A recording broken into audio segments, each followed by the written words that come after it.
বলছেন যে তারা ঈদের মতো আনন্দ, আপনার নেতাকর্মীরা বলছেন যে ঈদের মতো আসলে আনন্দ, আপনার অনুভূতিটি কেমন? আসলে আনন্দ তো ঈদের সাথে তুলনা করলে মনে ভুল হবে। এত উচ্ছ্বাসিত, এত আনন্দিত, বহু বছর পর আমাদের নেতাকে আমরা কাছে পাচ্ছি। এই আশাতে অনেকে রাত্রে ঘুমাইনি আমরা। দেখছেন না, গলাটা বসে গেছে, আমাদের বুক ফাটা, হয়তো আনন্দের চোখে পানিও চলে আসতে পারে আমাদের। আসলে আমাদের অনুভূতি আজকে মনে হচ্ছে যে আমাদের হয়তোবা বলাটা ঠিক হবে কিনা, ঈদের মতো ঈদের পরে ঈদের দিন যেরকম আনন্দ, আজকে আমাদের তারেক রহমান রাজশাহীর মাটিতে আসছে দীর্ঘ 17 বছর পরে। এই জন্য আমাদের মানে ভাষায় প্রকাশ করা যাবে না। আমাদের একটা অনেক দিনের সাধনা, প্রায় 17-18 বছর পর আমরা একটা স্বাধীনভাবে ফিরে আসছি দেশে। 22 বছর পর আমাদের নেতা আসছে, আজকে আমাদের ঈদের চাইতে বেশি আনন্দ। যে চৈতি শুনছিলেন, আপনাদের মাধ্যমে জানাই আমার আন্তরিক সালাম, আসসালামু আলাইকুম। আপনারা জানেন যে আমাদের নেত্রী বেগম খালেদা যে আজকে আমাদের মাঝে নেই, তার উত্তরসূরি, তার জ্যেষ্ঠ সন্তান আজকে তারেক রহমান 17 বছর পর বাংলাদেশে আসার পরে এই আমাদের রাজশাহীতে মোটামুটি 23 বছর পর, 22-23 বছর পর উনি রাজশাহীতে আসছেন। আমরা তার আশাতে আমরা খুবই আনন্দিত এবং আমরা উৎফুল্ল।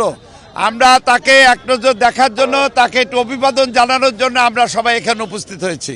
আসলে দীর্ঘ 22 বছর পর আমাদের প্রিয় নেতা দেশনায়ক তারেক রহমান রাজশাহীতে আগমন উপলক্ষে আমাদের নেতাকর্মীদের মধ্যে যে উৎসাহ উদ্দীপনা, এটা আমাদের ঈদের আনন্দ চাইতেও মনে হয় না সেটা ছোট আনন্দ। এইভাবে উৎসব মুখরিত সবাই মাদ্রাসা মাঠের দিকে যারা জনসমুদ্রে পরিণত করতে পারে, এই জন্য ঢল নামেছে। যে আজকে তারেক জিয়া রাজশাহীতে আগমন করছে প্রায় 17 বছর পরে। বহুদিন তার সাথে সাক্ষাৎ নাই।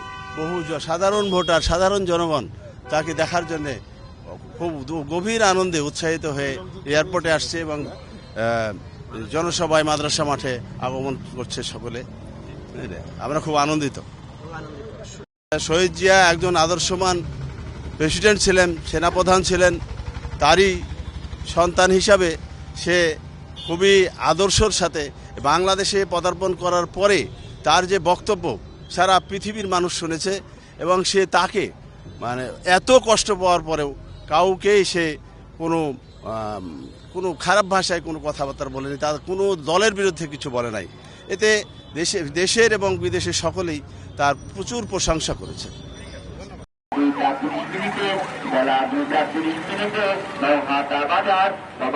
সামনে অনুষ্ঠিত হবে। যোগদানের জন্য সকলকে বিশেষভাবে অনুরোধ করা হলো। পথসভায় যোগদানের জন্য সকলকে বিশেষভাবে অনুরোধ করা হলো। তারেক রহমানের পথসভায় যোগ দিন সফল করুন। ছাত্র দলের পথসভায় যোগ দিন সফল করুন। যুব দলের পথসভায় যোগ দিন সফল করুন।